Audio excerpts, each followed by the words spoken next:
Hey everyone! This story has been covered before, so the first posts have been summarized to make this video watchable. Original post, July 22, 2023. OP reluctantly goes to a family barbecue. OP's nephews and nieces push people into the pool and eventually try to push OP. OP sees this coming from a mile away and steps out of the way, and the kids fall in, along with the phone they were holding to record. OP's sisters got pissed for almost letting their kids drown, and because the phone is now at the bottom of the pool. They insist that OP should have let the kids push him into the pool and OP needs to apologize. Update 1, August 17, 2023, 1 month later. OP spends the first part of this post explaining that the kids were fully capable of swimming and that the party ended on a sour note. Turns out drunk brother-in-law face planted had to get stitches. Sisters and brother-in-laws texted mean stuff to OP and he and his wife blocked them. Mom and Dad were pissed at the texts and made the sisters apologize and end this nonsense. OP thought things were over but instead gets a text from one brother-in-law saying OP needs to reimburse them for the phone. OP refuses, sends a screenshot to his parents, and says he's going no contact with his sisters. In what OP says is an out-of-character move, Dad calls sisters and rips them a new one. Grandkids are no longer welcome at their place indefinitely, which messes up the free babysitting Mom provides. They are banned from the vacation house, and he tells them that OP owns that vacation house, not the parents. Sisters freak out. Sisters and husbands come over unannounced to apologize. A few days later OP and his wife are out at dinner, so they leave a note. OP decides no contact is the best option for now.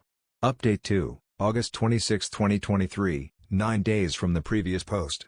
OP provides financial context. His sisters think their parents are dripping in money when in fact they are not.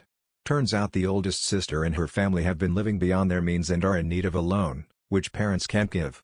She's also been renting out the vacation house once a month or so for the last 3 years and has been keeping the money. Other sister was aware of this and possibly has rented it out previously as well. OP's parents feel awful and let OP know. They figure that the sisters will try to convince OP to let them rent out the house. Turns out they're right. The sisters show up and practically force their way inside OP's house to convince them to let them use the place. They also say, quoting from OP here, "I've been a crappy brother and that I needed to step up and plan on paying for their kids' college tuition since that's what family does." OP calls them out on their crap and there's a huge fight and the sisters leave. OP is exhausted, frustrated, and drained. Update 3, September 12, 2023, 2.5 weeks from last update. OP's parents decide they're done managing the vacation home, because sisters keep pressuring them to use it. OP feels bad for his parents because he wanted them to be able to use it regularly and now dynamics have changed, but he gets it. OP locks the gate with a heavy-duty chain and lock, resets all keypads and creates new codes, gets security cameras, and has signs put up saying the area is monitored by video. OP gets a call from both husbands trying to convince him to let them use the house like they always have. The oldest brother-in-law tried to go up with some friends but couldn't get in. He threatens on the phone to basically break in and acts completely entitled. Other brother-in-law sounds like he is being made to call by his wife. OP obviously says no and considers selling the home. He also has no plans to initiate contact with his sisters and they are not talking with him. Update 4, October 16, 2023, 1 month later. OP hires a guy to manage and look after the vacation home. Parents are continually pressured by sisters to tell OP to open up the vacation home for Thanksgiving. They refused and instead said they would organize a gathering at an Airbnb if everyone split the cost, otherwise they would host at their place. This causes an argument because the middle sister is for the Airbnb, oldest sister doesn't have any money. So, Thanksgiving will be at his parents' house, but OP and his wife won't be there.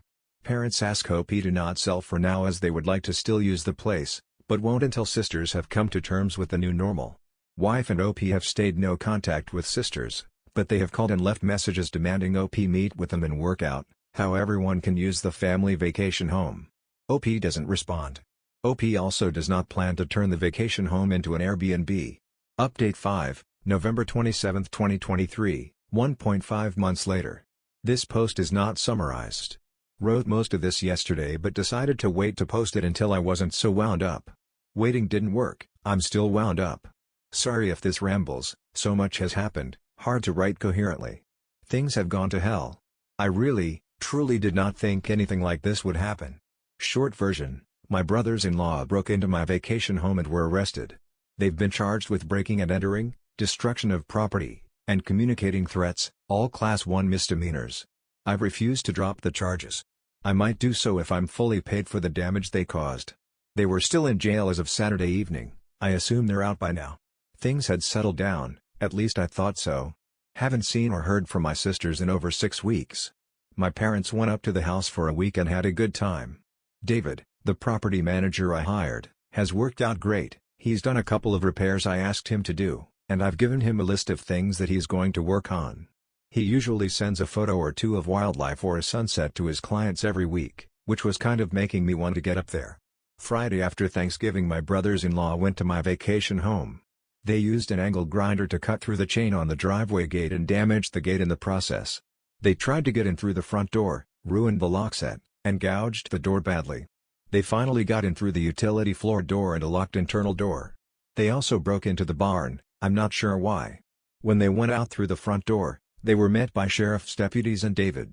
David gets notifications from the camera system when there's activity. He saw what was going on and called the sheriff's department.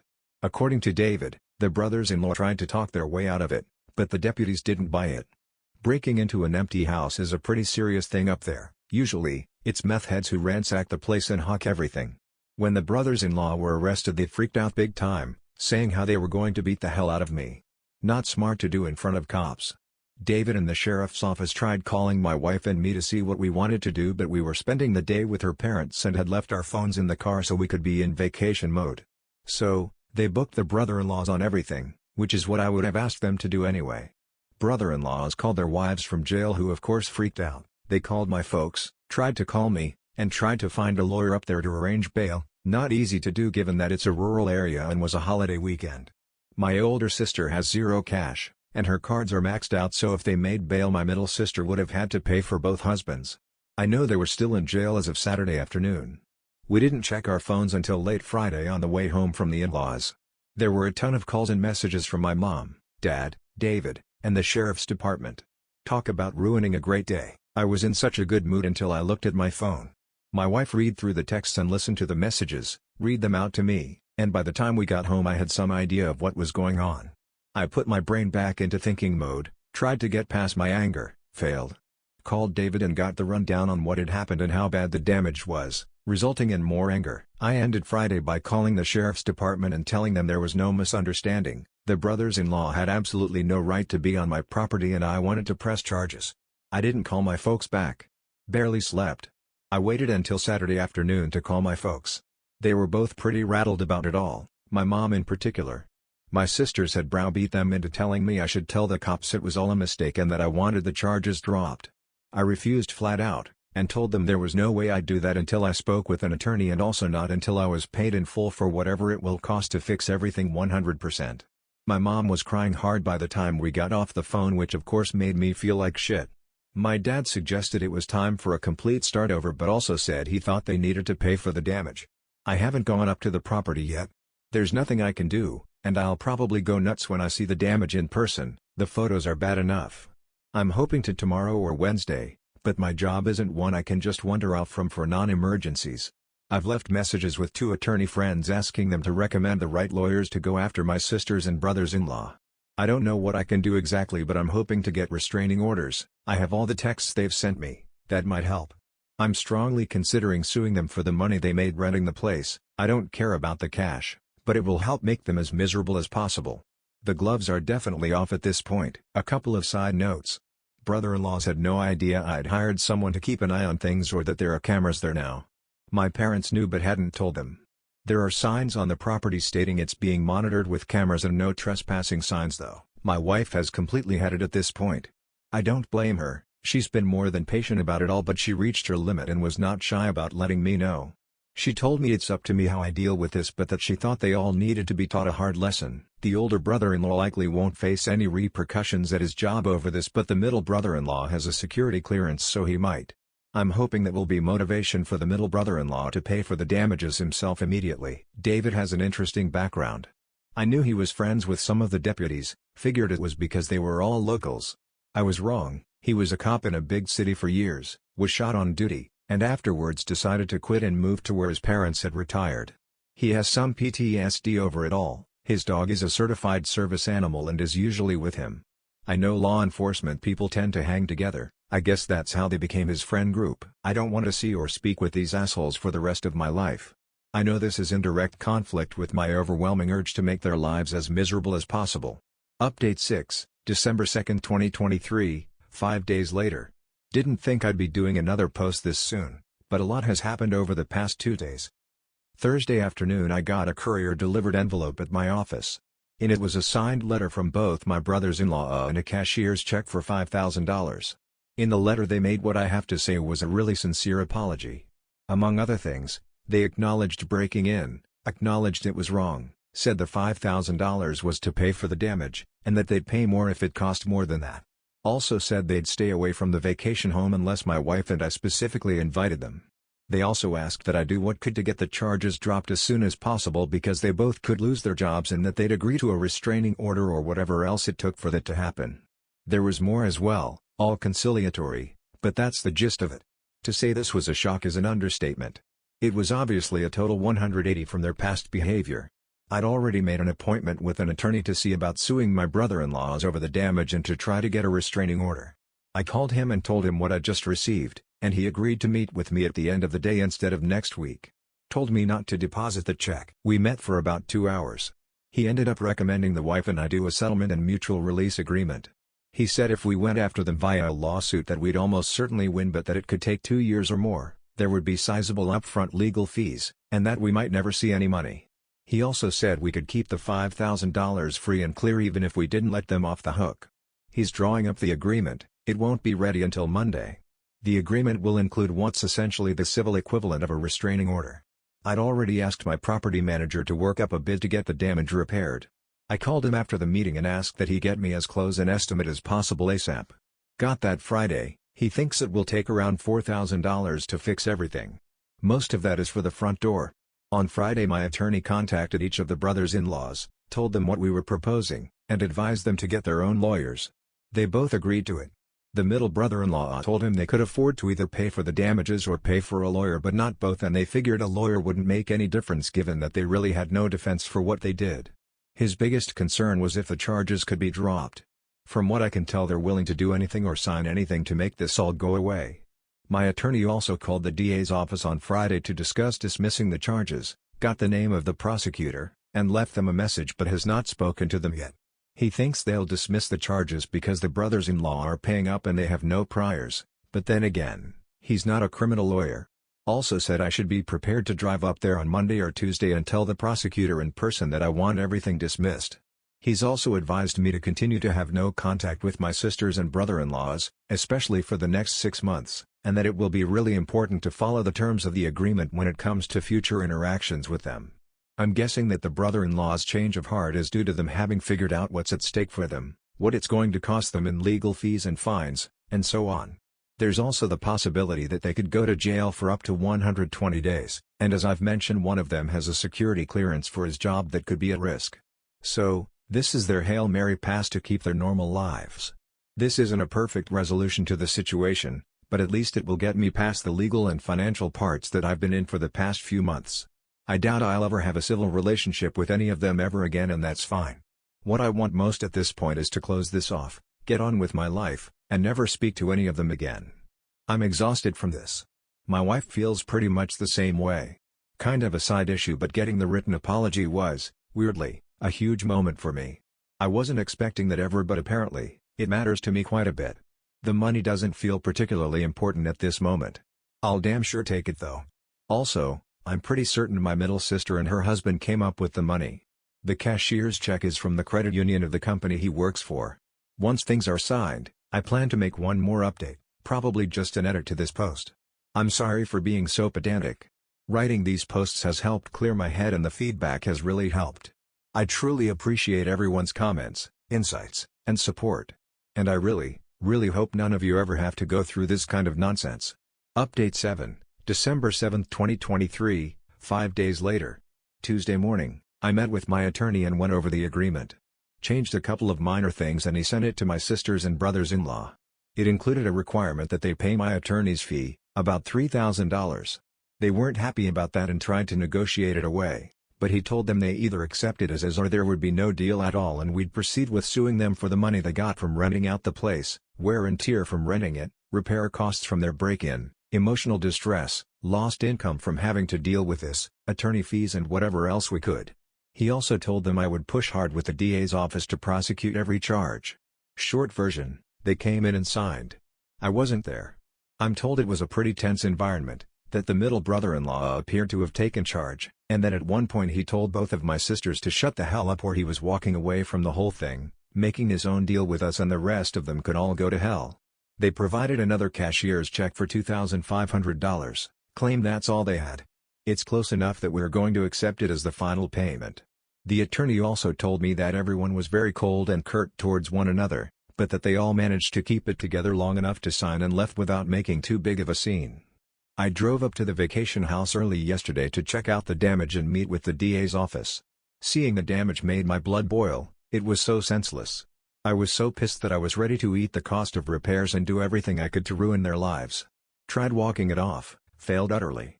Ended up calling a good friend who was kind enough to stay on the phone for over an hour letting me spew and vent. He eventually got me back to focusing on the bigger picture of putting this behind me and getting on with my life. Honestly, I'm still not sure that's what I want to do, but I settled down enough to get some food in me and I felt better. After lunch, I went to the DA's office. Hadn't made an appointment and had to wait a while but got to meet with the assistant DA who's got the case. The short version is that since I don't want to prosecute and the brother-in-laws have already paid for the damages, that they are willing to drop all the charges except trespassing, which in this case will be a Class 2 misdemeanor. The brothers-in-law will have to plead guilty and pay whatever fine the judge sets. I'm also told that if they fight the trespassing charge or ever so much as fart in public up there, that it would go very poorly for them. It helped that the brothers-in-law didn't resist arrest. If they had, none of the charges would have been dropped. I also went by the sheriff's office to thank them for getting there so quickly and for everything. Wanted to thank the deputies personally but only spoke to the dispatch person. And I tried to meet up with David, the property manager, but couldn't get hold of him. A couple of notes: the agreement includes a no contact clause.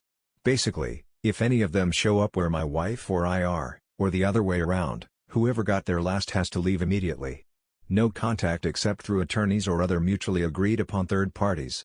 They get to keep whatever they made from renting the vacation house, my big give, unless I have tax consequences which they will be responsible for. And we release each other from all other liabilities up through the present. There's more to it than that, but those are the high points. My wife and I will sign the agreement later today. After that, I can't talk about most of this, but I can talk around it. I think this is my final update regarding all this nonsense, but I'll respond to comments if I can. As I've said before, posting about all of this and reading folks' thoughts and responses has been really helpful and has probably been key in my being able to handle this in a relatively healthy way. So thank you all again. Update 8, March 16, 2024, 3.5 months later, 8 months from original post. Thought it would be worth an update for anyone who's interested. Unsurprisingly, my oldest sister and brother-in-law have filed for bankruptcy. While I don't care about what happens to them financially or otherwise, they've also managed to drag my parents into their mess, which I'm not happy about. At the start of the year, my brother-in-law's truck was repossessed. Pretty embarrassing for him, I'm sure. Happened at work. This was their breaking point. Without the truck they have to share a key and my parents loan them and they can barely fit in it with their 3 kids. Financially they're screwed. They owe at least $125,000, probably more, on high-interest credit cards. They have zero equity in their house, and have a couple of personal loans that I'm pretty certain they got under false pretenses. They have loans on their jet skis, ATVs, and trailers. They also owe a chunk of money from defaulting on the truck lease. They hadn't made any payments on their credit cards or loans in months and were behind on their house payments as well. They got out of the lease on my sister's massive SUV late last year. They were upside down on it as well, so had to come up with cash to do so. They also had to pay an attorney, the fine and court costs for my brother-in-law's trespassing charge at the vacation house. And they owe my middle sister and her husband money for bail and their portion of the damages to the place. As I've mentioned before, my folks have never been financial wizards, but they have at least been generally responsible. They're retired, their home is paid off and they live off of Social Security and pensions. Altogether they get more than they spend. Minimal savings, just an emergency fund. Turns out my folks emptied out that fund, cashed out their small IRA, told $20K, and gave it to my sister. That let her catch up on the house payment and cover the negative equity on her car lease. But now literally every bit of savings my parents possessed is gone. Plus, my parents have been paying for their groceries for several months and continue to pay the insurance on the car they loaned my sister. According to my dad, my sisters worked my mom for weeks to get her to fork over the money. They'd worked on both my folks at the same time for a while, but my dad flat out refused every time. Eventually mom caved. She was worried that my sister would have to move to a hovel in some backwater town and that the kids would be barefoot and eating dirt. Dad's not happy about it, and to say there's some tension between them right now is an understatement. But they'll be fine. I was pretty disappointed when my parents told me all this, but I wasn't surprised. It sucks that they emptied out their savings to help, but I kind of get it. The way the bankruptcy laws are in our state, by getting caught up on a home loan, my sister should be able to keep the house. I tried hard not to say how I felt about this, and my sisters mostly succeeded. Really, I'm way more pissed about this than I should be. The worst part for me is that my sister and brother-in-law could now contact me and my wife without any real fear of repercussions. The only penalty the no-contact agreement has is that if they violate it, we can go after them for the money they made from renting out the vacation house and related damages. Since they've filed for bankruptcy, that's now not an impediment for them. I'm hoping they'll leave us alone, but who knows. My folks also told me that my middle sister and her husband have hit a rough spot and that he's not currently living with her and the kids. Just a guess, but I imagine he's had it with the whole family dynamic that caused this nonsense. Not directly related, but on a brighter note, I've spent 2 weekends at the mountain house since the start of the year, once with my wife and once alone. Both times there was a lot of snow. It was incredibly beautiful and relaxing. Very therapeutic. The place also has good internet service now, thanks Starlink, which is nice. Plus, knowing that I can count on David, the property manager, to keep the place in shape, ready for us to visit and to help if we get snowed in, eliminates most of the stress of owning it. My folks have used it a few times as well and get along great with David. Relevant comments. Comment 1. Could you get a restraining order? OP, if they start up again, I do indeed plan to get a restraining order. In fact, my wife made it clear to me she expects a very hard approach to any BS from them going forward, which I agree with, of course. I had the security cameras at our house upgraded at the start of the year just in case they come by. I also kept all their previous texts and provided screenshots to my attorney for safekeeping.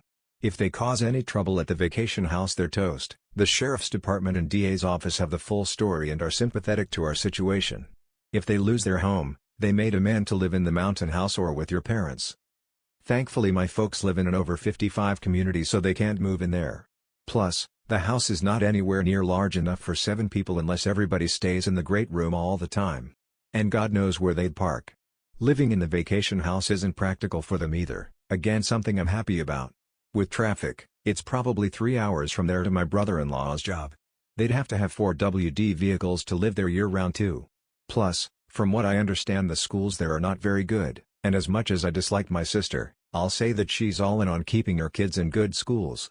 They can afford their current house once they get through bankruptcy, assuming they change how they spend. I think they'll have to. No one in their right mind would lend them money or give them a credit card. They won't be able to take fancy vacations or swap out his truck every couple of years for an even bigger one, but they'll live just fine. It's not like a family of 5 is going to suffer when they're taking in close to $200,000 per year. Comment 2. They should have sold the truck and other things months ago. OP, to be fair, according to my parents, they tried to sell the ATVs and watercraft. But the value on those things drops like a rock the moment you buy them, and they were upside down on the loans. So, they eventually just quit paying on them. Also, this reminds me, when they broke into the vacation house, they also broke into the mini barn. Turns out my older Bill had stowed his 2 ATVs in it.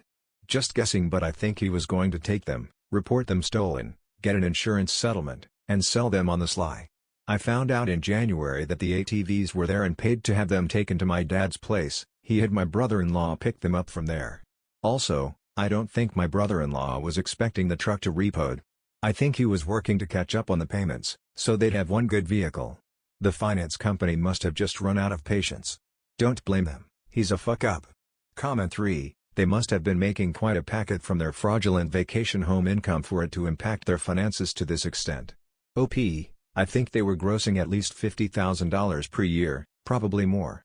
Tax-free, it was never listed on Airbnb as far as I can tell. They'd rent to friends, friends of friends, etc. I based the $50,000 on the fact that my parents kept a calendar for the house to keep track of who was using the place.